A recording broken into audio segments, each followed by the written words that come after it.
hey, Corpus Christians are driving to get on your aircraft. You should just bring it here instead. Right. No, I believe that. And, I'm from San Antonio. I worked in San Antonio for a good while.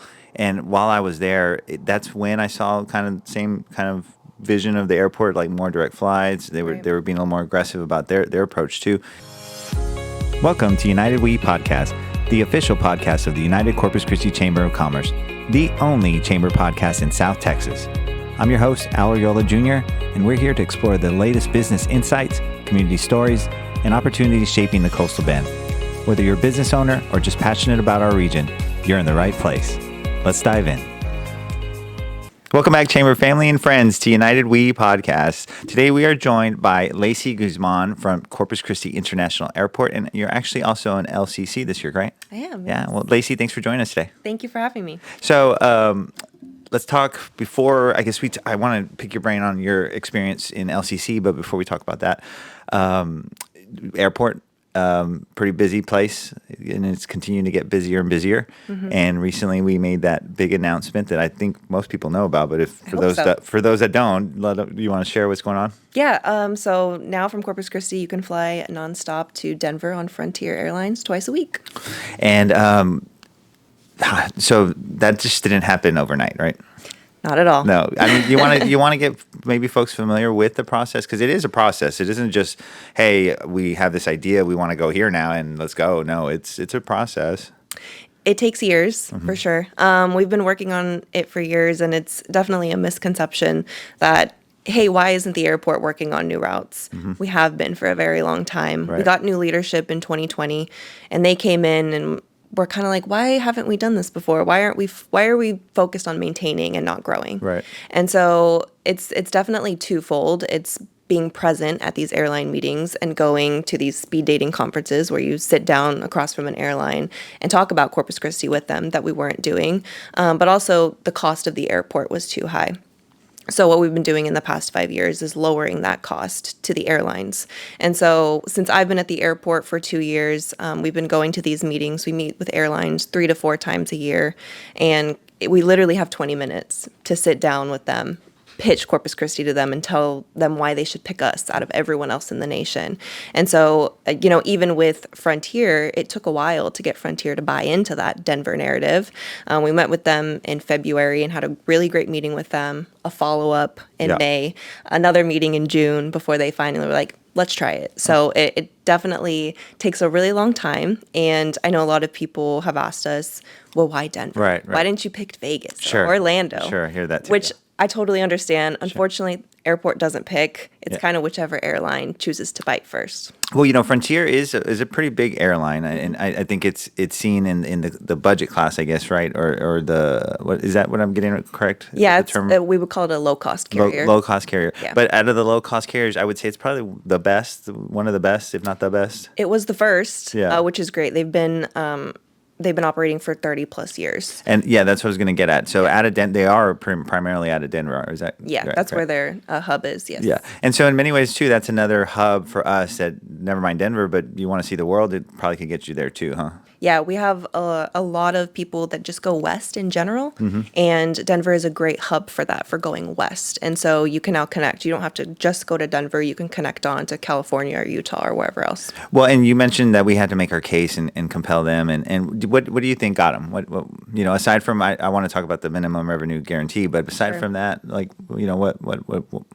I think the data's there. We use data from all different sources, but we have about 87 passengers daily each way, what we call PDU, going to Denver. So, you have people asking, why Denver? Well, the data is there to prove it. The unfortunate thing about that is a lot of people were driving to San Antonio to get there. They were going to San Antonio, flying on Frontier to get to Denver. And so I think when we showed Frontier that, like, hey, Corpus Christians are driving to get on your aircraft, you should just bring it here instead. Right. No, I believe that. And, I'm from San Antonio. I worked in San Antonio for a good while. And while I was there, that's when I saw kind of the same kind of vision of the airport, like more direct flights. They were Right. they were being a little more aggressive about their approach too, and yeah, you're seeing them get some wins in many ways. But where I wanted to go with the San Antonio vibe is, at the end of the day, when you're driving to San Antonio, that's committing 2 hours of your time. That's committing parking fees over there that are more than our fees, and certainly that parking lot is not easy to get around Not at either. all. God, I hate parking at that parking lot. Yeah, like it's just the convenience of this. I've always enjoyed flying out of CCIA. It's just easy. It feels seamless. Lines are not as long either. You're just in and out. Literally, it's a great experience. Yeah, and I think on that too, we get well, it's so expensive in Corpus, or there's not enough direct flights, and all we ask is to at least consider us Sure. when you're going somewhere. Do a cost comparison. That's what I was gonna say. The math is there. You paid for gas. You paid for XYZ. It levels out. Exactly. It does. Well, and also the enhancements. And I think you guys won an award too. But if for those folks who aren't familiar with your CCIA, the outdoor patio, is that a common thing? I don't see them in many airports. It is not very common. Yeah. It was our previous director, Kevin Smith. It was one of his dreams his whole career. And so he was able to accomplish that. Well, thank you, Kevin, before he left. Yep. Yeah. And you guys won an award? We've won several last year. Okay. Too much to keep up. Okay. We've done a lot of improvement. So it wasn't only the patio, but all of our restrooms are completely redone. All of our restaurants are being completely redone. We're going to be done this year, which will be great. And then kind of behind the scenes stuff. So our chillers to make sure our AC doesn't go out, and kind of Sure. non-sexy things that we've been The stuff able that to matters, improve. though, the people will notice it when Right. it doesn't work, though, right? Exactly. Yeah, that stuff, that important stuff. Yeah, no, from 2 years ago to today, it doesn't look the same No, it at does all. not. At all. Well, recently there was the shutdown, and I saw all the goodwill that was. Yeah. You want to just share what happened? I mean, I don't think a lot of people know that either. Yeah, for sure. So when I kind of got wind of that, our TSA employees, our FAA employees were not being paid, I'm like, okay, so what can we do to fix this? And so we started to, plan a luncheon for them. But then I'm like scrolling on Instagram and I see Salt Lake City Airport. It has put together a donation drive. And I'm like, oh, we can do that. Sure. Corpus Christi will show up for that.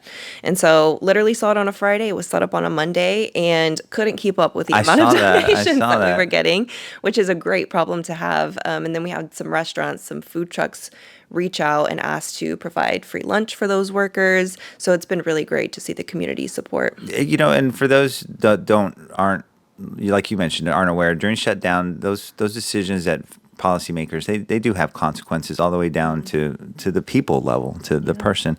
I think it's fair to share. What were their spirits like? I mean, first I'm sure smiles, and little by little the smiles weren't as big throughout. Yeah, we're really blessed with a great staff. Yeah. We get complimented on our TSA all of the time. They're still, it's 20 days into not being paid, and they're still laughing and joking with me. Oh, good. Which is great. But when we kind of gave out donations and stuff, we had people kind of confide in us. Sure, there you go. And we're talking to their managers, and of course they might not tell us that they're struggling, but their managers are going to tell us, hey, I have these few employees who really need X, Y, or Z. Yeah. And so we're really lucky in that they continue to show up to work and they continue to have a smile on their face That's great. through That's the great. through But this. you mentioned the confiding too, because we saw some of that with the military side too. Yeah. It's not easy to ask, and especially like they work, they're still working, Right. and it's such a unfortunate consequence of politics sometimes. But I guess happier stuff. Let's go ahead and move on to that. I wanted to mention about the minimum revenue guarantee, though. I do want to touch on that. So folks who might not know, a lot of the business is business, and airlines are in business to make money. You guys are in your own enterprise fund, and so in many ways you have to operate like a business Correct. yourselves. You're not. For those that don't know, the airport doesn't use property taxes. They're not getting the revenue streams. You make it if you want to spend it, right? Yes. Okay. No taxpayer money. Right. So on this minimum revenue guarantee fund, where the EDC was able to appropriate Type B money, and the board council approved that, and we're going forward with that.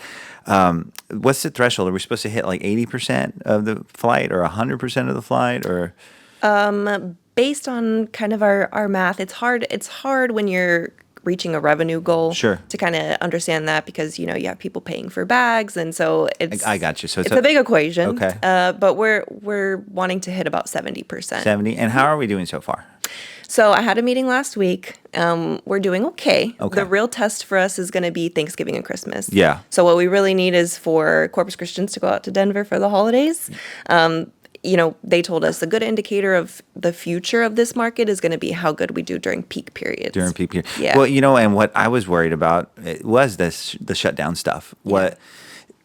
I mean, I know I was apprehensive to fly. I flew out recently, and I was a little worried that, is this situation going to affect me? And so I can only imagine that also, doesn't make the market. Yeah, definitely doesn't help. It doesn't help, Yeah. right? Yeah. Well, getting back, I'm sure that folks can tell that in many ways you are a leader, but you are now also in leadership Corpus Christi. Yes. You want to share your experience so far? How are you enjoying it? Yeah, actually, and I applied last year and didn't get in. Okay. And I applied again this year and got in. And they always say, whatever class you end up is the class you're supposed to be in. Right. So it's been great. I really, I love everyone in the class. I feel like we have a really good group. I have a leadership session on Thursday, and I'm looking forward to it. I can't wait to see my classmates, and so I really love it. I really love everyone that I've gotten to meet so far. I can only imagine how many more people we're going to get to connect with. Well, look, you're well versed in the community. You're, like I said, a leader in many ways, and so I'd be surprised. I don't want to throw you a curveball here, but is there anything that you've learned that has surprised you? Like, I did not know that, or maybe something about yourself even. Well, at opening retreat, we did get like a history of Corpus Christi. Okay. And it made me realize, wow, I know nothing about the history of Corpus Christi, even though I was born and raised here. Sure. So that was really interesting to see, who came up with the first harbor bridge and when did it get put up? And, and so things like that is really interesting that I'm not as educated on Corpus Christi as I probably should be. Well, yeah, no, that's the goal, right? And well, there's so many little things too, and sometimes it's you hear the history and it's almost like secondhand history, and it's like, did that really happen? But I know for a fact who gave you the session. Was it Mark and Carol? Yes. Yes, they know what they're talking about. They did a great job. Yeah. Well, I think also too, for those that you mentioned, you applied once and then you applied twice. That's a thing, huh? It is the thing, especially if you work for a big organization like I do. Oh, that's right. They only accept one. Right. So keep applying. Yeah, no. Well, is there anything that you felt, let me see, that you needed work on as a leader? I think I needed to be more involved in the community. When I applied, I was pushed by our Deputy Director, Tyler Miller, at the time to apply. And when it came down to putting what you're involved in, I was like, oh, wow. I really need to get more involved in the community. Yeah. And so when I didn't get accepted, that was my goal. Like I joined the Young Professionals Board. I started just volunteering for some nonprofits. So I think, I told Tyler, oh, I'm just not a volunteering person. He's like, well, it's time to be. I'm going to make you. Yeah, exactly. So just getting more involved and understanding the community before you even get into leadership. Well, I mean, I would just say, aren't you even like leading initiatives now? Don't you guys do the runway and some other? Do you want to tell folks about that one too? Yeah. So our Run the Runway, we just had it in September. All proceeds go to Wings of Texas, which is a great organization. We raised somewhere in the $70,000 for them this year. Yeah, which is actually 2/3 of their operating budget. Yeah. So it's fantastic. We do it every year. We usually have I think we had 850 runners. That's awesome. Yeah, it's awesome. That's great. Well, Lacey, before we let you go, we're getting to the minute mark. Is there any shout outs you want to give to the crowd? Any acknowledgments? The only thing that I would say that I always tend to plug at the end of anything is if you want more routes, keep flying local. Yeah. It's a huge deal when we see that demand go up, and we go sit down with airlines and say, people want this route. People are flying from Corpus for this route, and they would fly it more on a nonstop. So I always like to include that if you want more routes and you want a better airport, to use your airport. Right. And especially with the folks in the region. Harlingen, they've had some big wins and successes, but their locals fly local. They don't go anywhere else. They stay there. So please, again, encourage everyone, fly local. Let's get some more planes in the air and keep Corpus Christi flying. Lacey, thanks again for joining us. I also want to thank our audience for joining us. We'll see you again next time.